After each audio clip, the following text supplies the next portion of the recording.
Can you hear me clearly at the back? I think the first thing I want to say is just how pleased I am to be here in Mumbai, and I'm very conscious of just how vibrant and rapidly growing the Indian economy is. I'm probably the last person to be talking about valuation regulation in India. I know what I know about it can be written on probably a grain of rice. But we've got with us a panel which is extremely knowledgeable on this particular subject. What I can do is give you a little bit of an insight into how I see the regulation of business valuation developing throughout the rest of the world. I'm the chair of the International Institute of Business Valuers Education Committee, and what we find is that there is increasing pressure in very many parts of the world for business valuation to be subject to more regulation than it has been currently, where it's seen, I think, as a bit of a Wild West. Even in the United States of America, where there are a series of business valuation qualifications, the problem appears to be that there are rather too many different business valuation qualifications, and there is no cohesive structure pulling it all together. In the UK and in many other countries, there is a lack of a formal business valuation qualification, and certainly in the UK, it is still the situation that if you're a chartered accountant, it's implicitly assumed that you'll know how to do a business valuation. And of course, the reality, as we all know when we see some of these valuation reports coming out, is very different to that.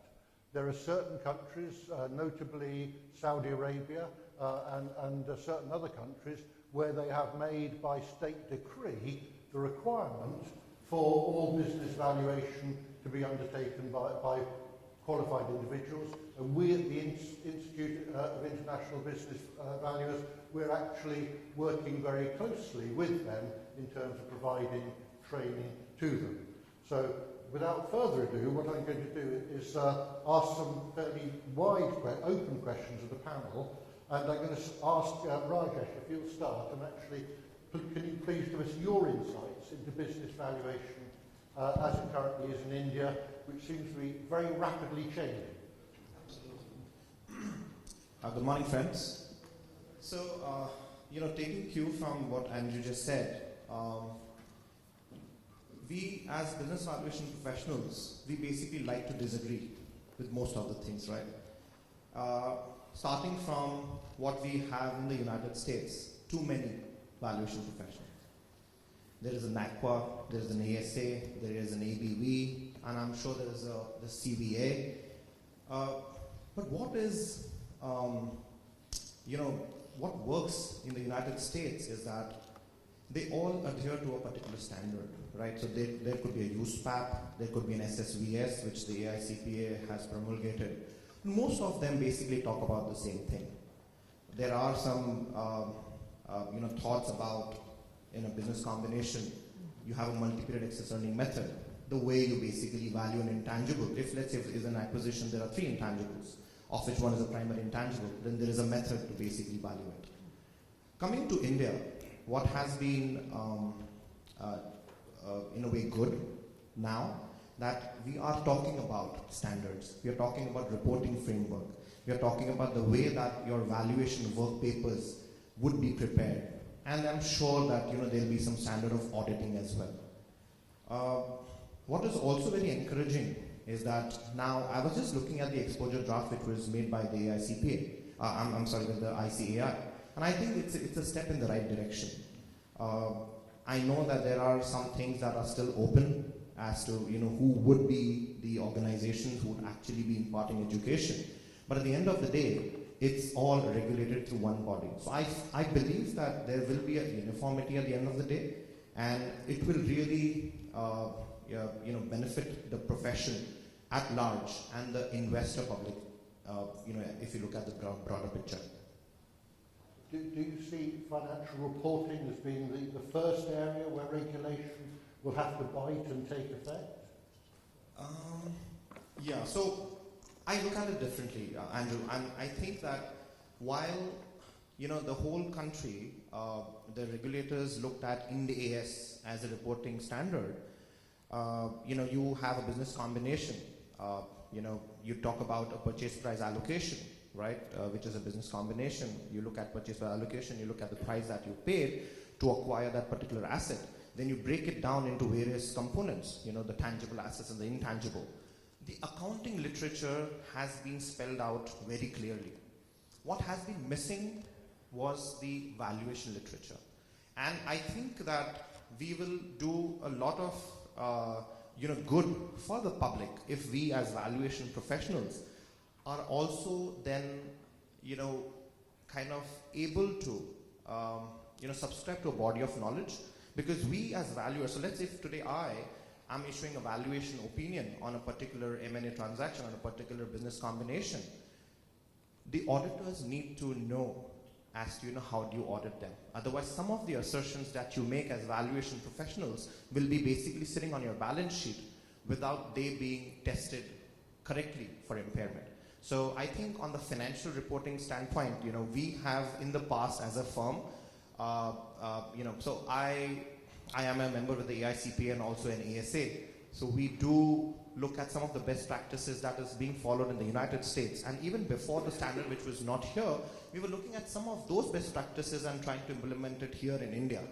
Now, I think with this, the financial reporting, as you rightly said, that will be the first beneficiary of various standards on the valuation framework.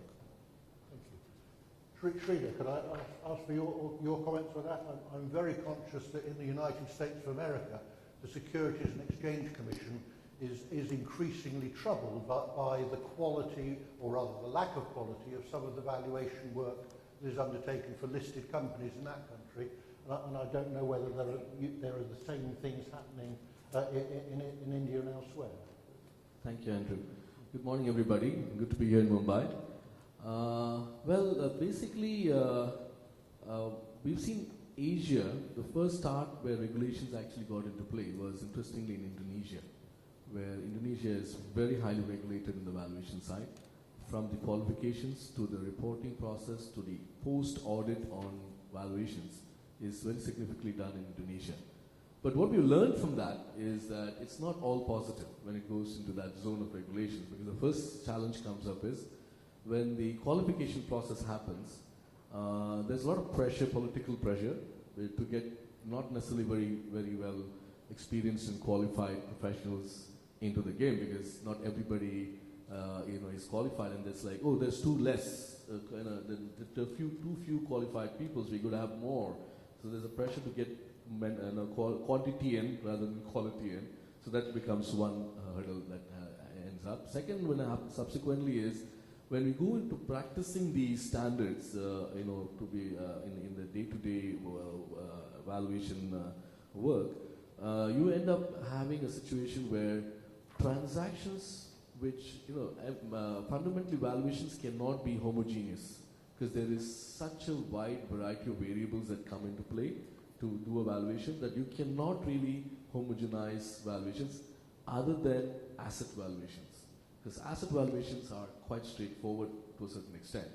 But the business valuations, and as mentioned earlier, the intangible asset valuation, etc., one intangible asset valuation versus the other, even though it may be the same intangible type of asset in a different company, would be a completely different variable of an approach. So this doesn't get captured effectively in the standards and the process of reporting, which is expected by the institutions or the regulators. And even worse is the post-audit, because after everything is done, there's a required audit every year by the ministry or etc. And they may not be as qualified or as experienced to understand what has been put in play. Now, of course, similarly, when we went into Singapore, we advised Singapore not to take that same stance, because Singapore was also very eager to go into regulating the entire thing. And we said it's not necessarily the best answer. So the answer would be rather to make sure that the qualifications of the individuals are given more weight rather than the regulation part of it. Because what happens when you put it in regulation, most people don't understand, is it becomes law. If you don't follow it, you are actually breaking the law. So you could be not sued for misunderstanding the subject. You will be sued for breaking the law. Yeah. that becomes a very complex scenario. So in Singapore, finally, they kind of got into a reason and said, okay, we're not regulated, and we'll put a qualification. That's why they have something called a Certified Value Appraisal Program. And it's an 18-month program, quite aggressive to get through that. And we want to make sure that the quality of the people who are doing the valuations is very much up to the mark, and hoping to kind of solve these issues that come around with the qualified people on the ground. But nevertheless, even Singapore has had a defect in the process in the start, because they got about 150 of them grandfathered at CVAs, right? Now, in fact, what happened recently was when we had a litigation case in Singapore, and we were in the court, and there were these two valuers, myself and the other guy, and the other guy is a CVA, qualified from the grandfathering process, but what was done in the output was so mediocre. They didn't follow the standards, they didn't follow the basic requirements on how we do violations for intangibles, etc., and it was quite embarrassing. So, okay, they've got something in play, but it's not yet, very well. So I think now for India, I think that should all become, processes that we can learn from, and not do the same fall in the same pitfalls, yeah. And that's going to be, the way we could go forward. But having said all that, I think in conclusion, what will happen is there's going to be a continuous debate, because valuations is not like an audit. Audit where we've got straightforward procedures to follow, and the results between one auditor and the other should not be significantly different. Now, in valuations, you're going to have a scenario where two valuers, when we sit across on the same transaction, we're going to have a possibility that we may have a multiplication of valuation results, 1 versus multiplied by 4. And that is going to be a scenario, and that has to be resolved in its own way. And so far, I don't think there's a solution worldwide to kind of resolve that. As you said, in the US as well, you have valuations like so far apart, the ranges, right? And that's what it is. Darshana, could I please ask you for your views?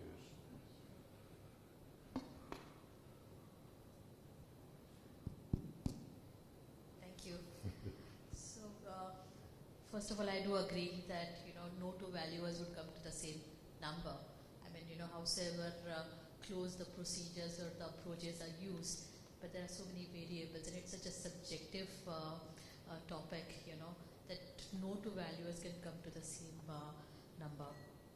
And there would be a variety of numbers, basically. Keeping that aside, with respect to India, so I've seen this profession for more than 25 years now, and I've seen valuation profession developing over the period.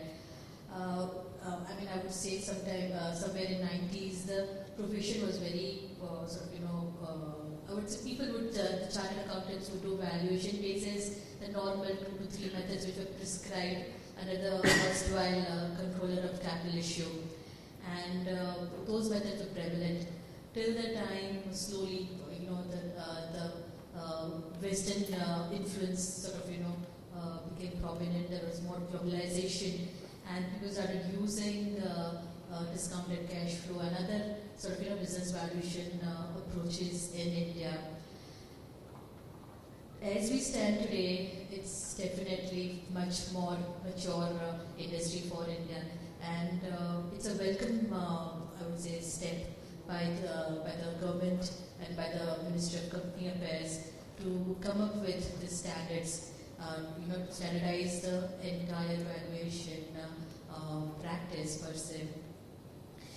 As we said, that there is no one way to sort of check whether the valuers are falling in line, they are using the right approaches, the right methods. While we understand that business valuation per se is very subjective, there are too many variables around, but if there are standards which are laid out, then the differences can be reduced. At least you are aware that the procedures and the standards which are followed are in line, and there is some basis to sort of audit it also. So even if I take the cue from Rajesh and Sridhar about the audit part, even when we do audit reviews, we come up with so many different types of valuation reports, and to actually do an audit review is it's a challenge because there is no one right or wrong method, and there is no one right or wrong procedure or standard. So, standardization of valuation procedures and profession per se is sort of going to be very helpful. Is what I'm Shrenik, can I ask you, do you welcome valuation? Do you think do you welcome regulation? Do you think regulation is going to have a positive impact on the business valuation industry in India? So, I don't do valuations, first of all, to the audience. I basically an India's advisor and I am auditor. So I'll talk from that perspective. Yes, please. So and I'll give them background and then probably answer your question. When we face valuations, we see clients, saying, why do we need a valuation? That's the first question. Okay. Whereas when we look at the new accounting standards, every standard has a touch on valuation. So definitely business valuation will be in addition, but as you talked about financial reporting, every standard you touched on, you will somewhere need a valuation. So it's definitely a need which is prevalent in India now. Now when you come to doing the valuation, it starts with, I can do it and I can give it to you, that's the client. Why do you need to go to an external valuer? When you go, if you want an external valuer, I'll get you a valuation report. Now, India being India, you have one person valuer to one of the best firms valuing, same thing. The most complex thing as well. So that becomes the second challenge. I'm talking from an auditor perspective. So definitely a regulation or a framework of valuation is definitely a must. Because so much, again from India perspective, so many people are doing valuation, whether as an individual or as a big size valuation firm. And when it comes to audit, whether it is the client doing valuation, a single person doing valuation, or the big firm doing the valuation, there has to be a standardization. I'll tell you the basics. When you get a valuation report, one basic thing which is missing is the purpose of valuation. Right? So I know it may sound funny. Yeah, but we see it on a daily basis. So it starts from there. So that's why I feel, yes, definitely a framework of valuation is definite, or a framework for valuation reports are required. Now, when we advise clients, and particularly the new clients who are moving on to India, the first basic question comes up is, valuations, you have to use fair value, everywhere they're scared of fair value. Because as an individual, like many of accountants, chartered accountants or a regular accountant who's not a chartered accountant, who's doing accounting, would not know what and how to determine fair values. So he's quite scared and say it is going to be subjective. He's not scared about the number, he's scared about how am I going to get these numbers audited. That's his biggest challenge. So it's going to be subjective. Now how do you address this risk of subjectivity? So we often rely on the valuation experts. When we come to the valuation experts, as I said, the basics of what is the purpose of valuation, or is it just a number of value which is being ascribed? Or is there a methodology which has been followed, which I'm sure would have been followed, without that the number would not come in, but is that being kind of put on paper? So that if I am getting a valuation done from yourself, and I have to review them, what are the assumptions used? Okay, because I'm sure in your valuation report there will be a lot of caveats. So I need to know what are the assumptions being used, and when I pass it on to my valuation expert, he also should be able to, if not the same number, but at least the methodology wise, he is very much comfortable, somebody has followed a methodology. So from all these perspectives, very critical to have a framework of valuation, framework of reporting, very critical. I don't know whether you need the kind of regulation we have been talking about. Everything cannot be through a regulation. Because if you bring in a regulation, good, but somebody needs to monitor it. who's that expert who's going to monitor each and every valuation, whether a peer review is good enough? Maybe. So that is what possibly one has to answer. But I strongly believe some framework which would help so many professionals in India, to have a valuation qualification and then to able to give a standardized report. That would definitely help the entire practice industry. Carlos, you personally to say something. You have encyclopedic knowledge of this valuation regulation and the Institute of Chartered Accountants of India. So can you please let us have your views? So Andrew, what I do, I would like to take us through the history of valuations a little. Because why we are discussing this, why Raj is conducting so many valuation conferences, we have not seen. So we are doing valuations in India for the last 6 decades now. Right? Under the Wealth Tax Act 1957, there was a concept of share valuation.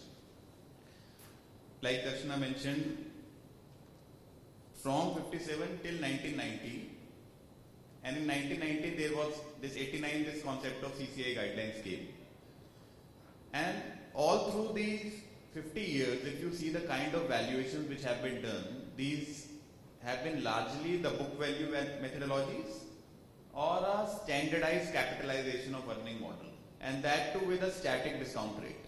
So if all 100 people value, then it's a standard value. In 1992, in 1991, in fact, when India started liberalization, and in 1992, SEBI came. And before that, it was a fixed pricing mechanism, and from 1992, all public issues came with a free pricing mechanism. So how do you do a free pricing mechanism? So free pricing mechanism was that you valued a company, benchmarking it with that of a peer company, that we call as comparable companies multiples model. And then from there till 2007, I think, it was all CCI guidelines. So when it was a private equity or if it was an acquisition transaction, there was PPA transactions happening, or but nothing was there from an Indian regulatory perspective. Then we have seen in the last decade, there are so many changes in this valuation field in India. So, in fact, in 2010, we first saw the word discounted cash flow under the RBI regulations. So, under the FDI regulations, it was placed that the valuation shall be done as per discounted cash flow methodology. And then in 2013, what happened that when the country was looking at the ease of business, then we replaced the 6 decades old Companies Act, and Companies Act 2013 came into play. Now, Section 247 of the Companies Act deals with the concept of registered values, which came in 2013. The same concept got implemented on 18th of October 2017. So 4 years after it was conceptualized, it stands implemented today. And when it got implemented, then IBBI was given the authority to monitor that who will be the monitor, but the monitoring will be only in the part of regulation. The monitoring will not be in terms of education, the monitoring will not be in terms of the training. So for the training and education, what happened on 18th of October 2017, the registered values rules came. And those registered value rules have brought in a concept of RVOs that we call VPOs internationally. So these RVOs are supposed to monitor, train, educate, and the valuation examination concept was also brought in. So as on date now, if one has to do a valuation under the Companies Act or under Insolvency and Bankruptcy Code, these two, or if there are valuations, because there are valuations required beyond these two statutes. If you issue shares, there is a valuation required under the Income Tax Act, there is a valuation required under FEMA, there is a valuation requirement under SEBI. So those laws as of now are not covered under these registered value rules.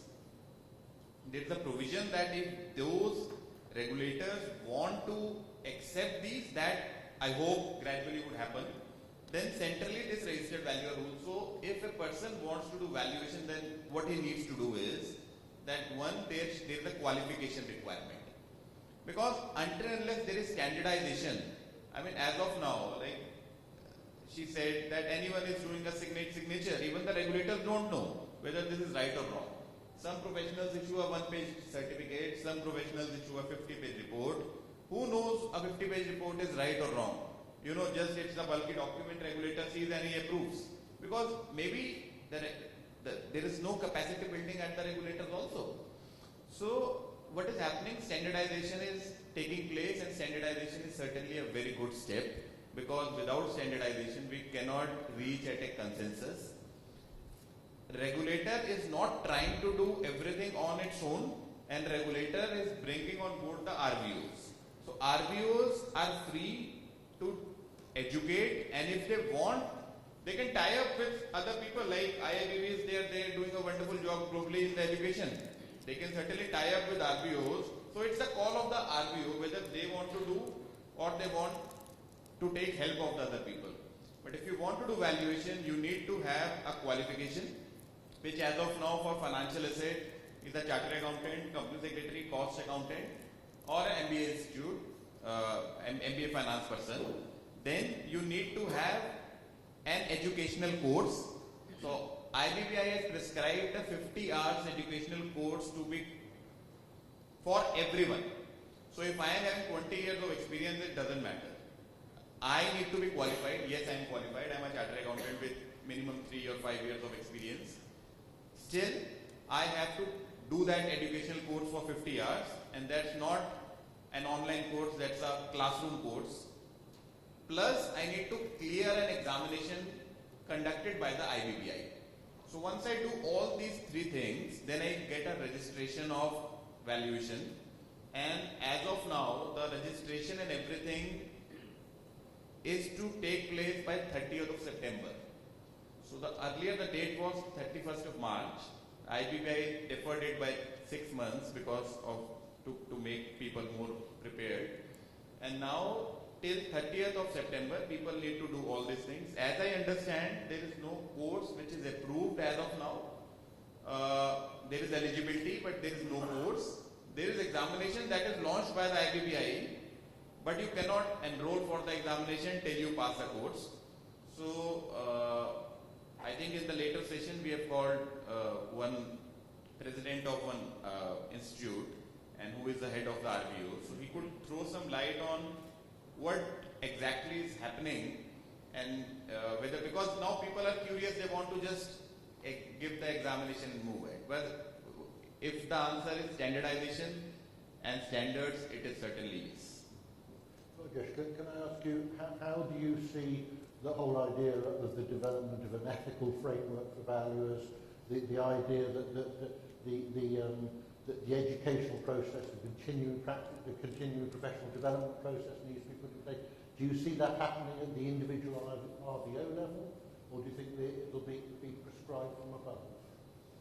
So, to be really honest, I don't know what's happening at the individual RVO level, but I have been on the audit side for some time.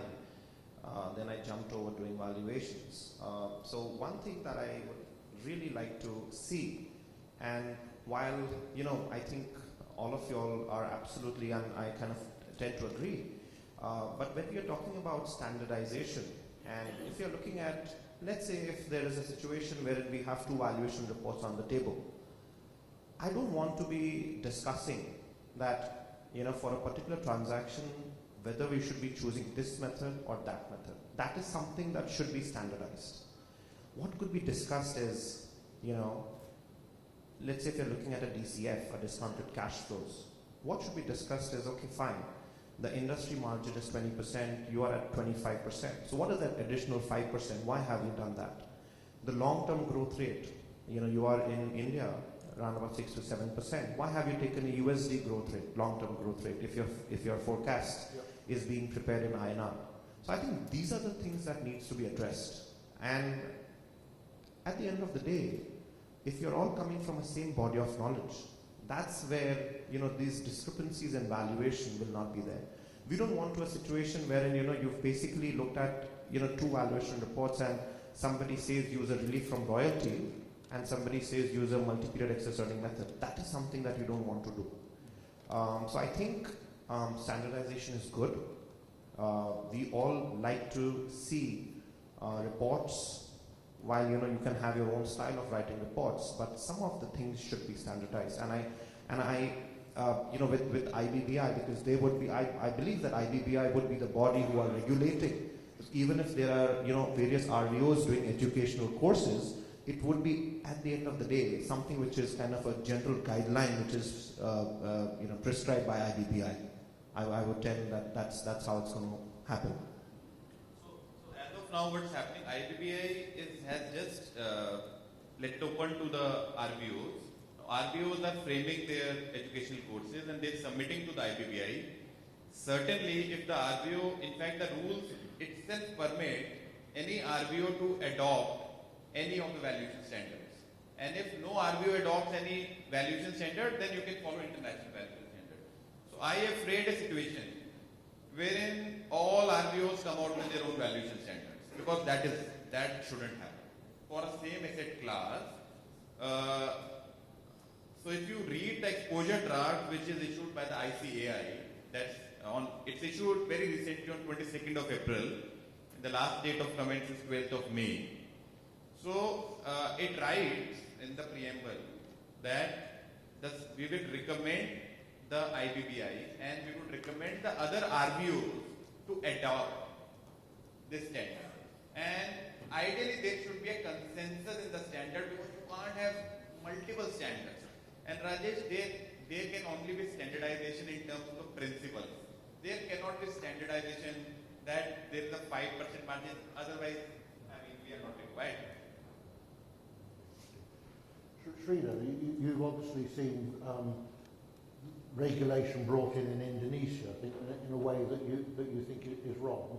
What lessons can you learn from the Indonesian experience so that they're not repeated in India?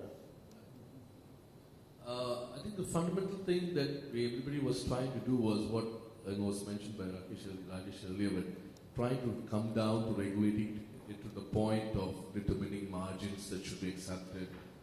And for example, they say if there's a material transaction, the transaction value should not exceed an X percentage from the valuation that has been brought out. Now that's kind of ridiculous, right? Because a valuation is a valuation. And you say, so we had a scenario where a company's valuation was, let's say, $100 million, and they were divesting the company's shares to a private company, and they were able to get a bid for $130 million. And the regulator says that's not allowed. And we said, hey, why is that? Because the standards say you're allowed to only sell it at 7% out of the valuation range. So those kind of things you get into a pickle when you start getting to that kind of detailing it out. So because there's no way you can really bring it down to that details. But at the same time, yes, we all agree there's some standardization needed. Like you don't need to come to a situation where purpose of valuation is not mentioned. What standard of value are you valuing is not clear. Yes, and what methodology to be used should be basically connected. We should not all have different methodologies for the same. Okay, those kind of things, yes. But the experience indicates that there's a tendency from the regulators to go for over-regulating. They want to kind of close down all avenues and all doors. And as a result, what happens is it's more confusion rather than more clarity. Yes, I guess that's probably the lesson that one can learn and not get into that. If I could just add, there's also a twist when we look at valuations for financial reporting purposes, right? There are assumptions when we say that valuations, which is fair value, you have to have a market participant assumption. In a way, that is saying that, hey, you know what, the price that you've paid, the synergies for a particular deal, in a way should be parked in goodwill, because then your intangibles or various assets that you would have acquired, you have to use a market participant assumption. So even if you are, let's say, a market participant, let's say peer group comparable, there are 5 companies and we say that these are market participants, in a way they are saying that, okay, fine, for that particular intangible, this is what you would need to do. And your synergies, which is not available to a particular market participant, would probably be parked in goodwill. So in a way there is a standardization, even the way that the accounting standard talks about purchase price allocation. But I think looking at it on a particular standpoint, which is other than financial reporting, if you look at IBBI, I don't know if everybody adopts the IBBI framework. I only think that that's how it's going to pan out, and we're still yet to see what the institute is doing. But on my discussions with Chandran, believe that they're kind of having a separate body because IBDI is not currently letting the Institute, the Chartered Accountants of India, register as ICEI. So there are other important governmental bodies. Right? We talked before about the idea of valuation for tax purposes. Do you see the tax authorities as actually having sufficient valuation skills themselves? Because if they don't have sufficient valuation skills, the easy answer is just to say no without really engaging. The answer is no. They do not. But yes. But recently, a couple of transactions, they did ask us really good questions when it came to a transfer pricing stance that we had taken. So I would say that I think they are improving. But generally speaking, we've never seen any challenges to our valuation report. Probably might be that we are just correct. But I would want to see, because we do issue reports which looked at by the HMRC as well, and we do get a lot of questions for various assumptions that we've taken, even with the IRS and the CRA as well. But I think it will change. As and when everybody speaks about valuation standards and so on and so forth, I would say that it will definitely change. I would just like to add to the regulator's point. See, the regulators in India are changing very, very fast. They may not know whether this is right or wrong, but they can always ask you questions. And that is what is happening day in, day out. The income tax department is sending notices. I mean, we have received many, because we are doing many valuations. So they send you details that you confirm whether you have seen this or whether you have seen this, and what are the documentary evidence the company gives you, and you are duty bound to give them documents. You may not be, you should not debate with them too much technically, but at a macro level, if you have not considered, suppose an earning approach, and it's a going concern business, then you don't have an answer to that. So one can settle. And just if we go, when the transfer pricing regulations were implemented in India, then all the TPOs were sent abroad and they were given training. So there is no reason that they cannot be educated, and it is more than the regulator. Andrew, what I see, the registered valuer rules put a lot of responsibilities on the valuer. So if a valuer is doing wrong valuation, there is error or omission, or if there is an element or intention of fraud involved, there are imprisonment provisions which are there. So the valuation is now developing in a discipline, and it is onerous responsibilities. It should be the only business if you want to do. It should not be an add-on, like I am doing audits and I want to certify. We should just avoid those kind of scenarios, because the responsibilities are huge. Great, we're running out of time. I just wonder, Darshan, if I could ask you to pick up on that comment, and do you agree with that idea that the valuer should not be a generalist but should be a specialist? Yeah, I do agree that it should be a specialist, and also on the regulator part, I definitely agree with what Chandran said, that we have seen it in income tax and RBI.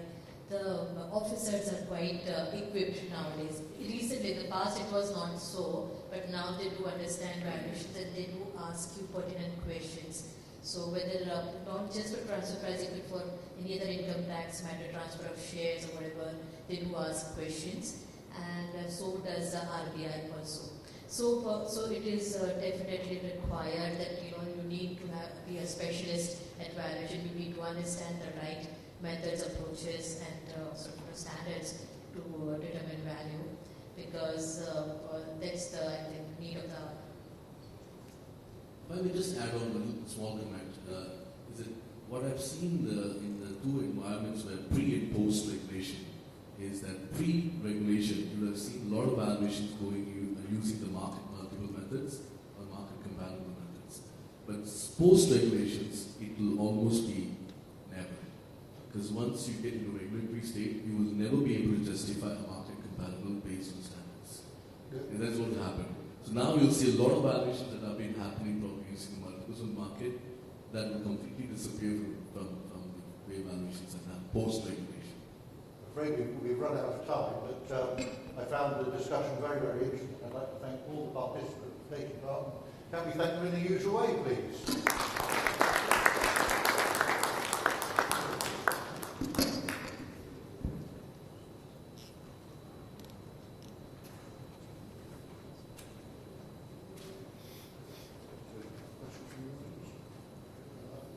The audience.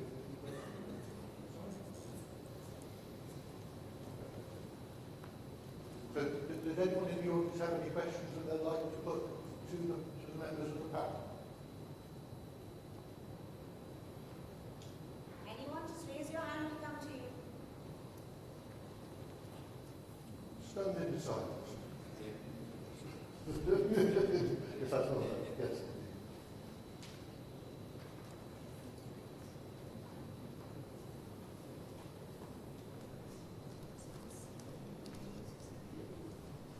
My name is Mohit Mehta.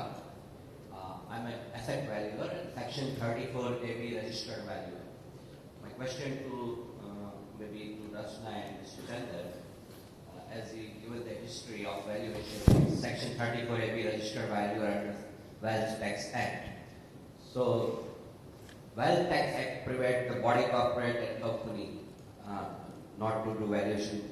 Body corporate and companies are restricted to do the valuation. So what is the CCI guideline? Does it allow a company and body corporate to do valuation? Section 34AC of Wealth Tax Act, which is prevalent in India since 1957. It restricts any company, private limited company, LLP or body corporate to do valuation of assets or shares in India. So how does CCI guideline allow all these companies to act as a valuer in India? We are discussing on the IBBI regulations, and IBBI, there is a section 247 in the Companies Act. Companies Act is a different law that's passed under the Act of Parliament, and under that there are the regulations. So we are not discussing on the Wealth Tax Act, and either way I would like to. My question is, before 18th October 2017, Section 247 rule implemented. Before that, you were doing valuation, isn't it? Right. So that is restricted in India. So how this valuation help me, when laws prohibit this not to do? No, I think that we can take it offline. It's not connected to the system. With this, we conclude this session. So I want to thank moderator and all our panelists, speaker for sharing your expertise in this session. Now I request all of you to please join in for a group picture. As well as moderator. Let's give them a big hand.